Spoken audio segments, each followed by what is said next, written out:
IVF చికిత్సలో 25% భారీ discount, free doctor consultation, free ultrasound scan, logo launch, Andro max advanced male infertility centre ను కూడా ప్రారంభించారు. General గా పిల్లలు చేసేటువంటి పనులు ఎలా ఉంటాయి అంటే, ఈరోజు వాళ్ళకి స్కూల్కి వెళ్ళటం ఇష్టం లేకపోతే కడుపు నొప్పనో జ్వరమనో ఏదో ఒకటి రీజన్ చెబుతారు. అబ్బా కడుపు నొప్పి వచ్చింది అయ్యా బాబు అని.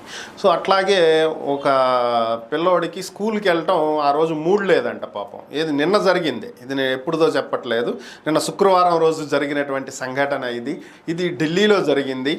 గ్రేటర్ కైలాష్ ప్రాంతంలో ఉండేటువంటి పిల్లోడు ఏజ్ 14 ఏళ్ళు. స్కూల్కి వెళ్ళటం ఆ రోజు మూడ్ లేదంట, నిన్న వెళ్ళటం ఇష్టం లేక ఏం చేయాలా అని చెప్పి తీవ్రంగా ఆలోచించినటువంటి వ్యక్తి స్కూల్కి ఒక మెయిల్ పెట్టాడు. మీ స్కూల్ క్యాంపస్లో బాంబు పెట్టారు, వెంటనే మీరు చర్యలు తీసుకోకపోతే బాంబు పేలుతుంది అని చెప్పి.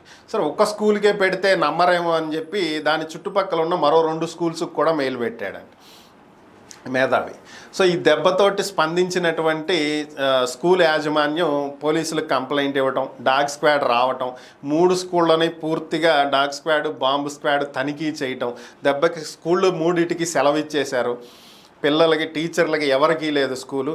క్షుణ్ణంగా అణువు మొత్తం పరీక్షించిన తర్వాత ఫైనల్గా బాంబు ఏం లేదని చెప్పి తేల్చారు. ఉంటే కదా లేదని తేల్చినారు, ఓవరాల్గా బాంబు లేదు. సో అసలు ఏంది మెయిల్స్ ఎట్లా వచ్చినాయి, ఎవరి దగ్గర నుంచి వచ్చినాయి, ఎందుకు వచ్చినాయి అని చెప్పి ఎంక్వైరీ స్టార్ట్ చేశారు. జనరల్గానే బాంబు బెదిరింపు అంటేనే మన తీవ్రవాదుల లెవెల్లో ఆలోచిస్తూ ఉంటారు కాబట్టి, మన ఇంటెలిజెన్స్ వాళ్ళకి అంతా ఇన్వాల్వ్ అవుతారు కాబట్టి దాని గురించి ఎంక్వైరీ చేశారు. ఎంక్వైరీ చేస్తే మనోడు దొరికాడు, బుడ్డోడు పాపం. ఫైనల్గా ఆయన పట్టుకొచ్చి విచారిస్తే, ఏంట్రా బాబు ఎందుకు పెట్టావు మెయిల్ అంటే, నాకు స్కూల్కి వెళ్ళే మూడ్ లేదు అంకుల్, అందుకని చెప్పి మా స్కూల్కి మెయిల్ పెట్టాను, మా స్కూల్కి ఒక్కదానికే పెడితే నమ్మరు కదా అని చెప్పి ఇంకో 2 స్కూళ్ళకి కూడా పెట్టాను అంకుల్ అని చెప్పాడని.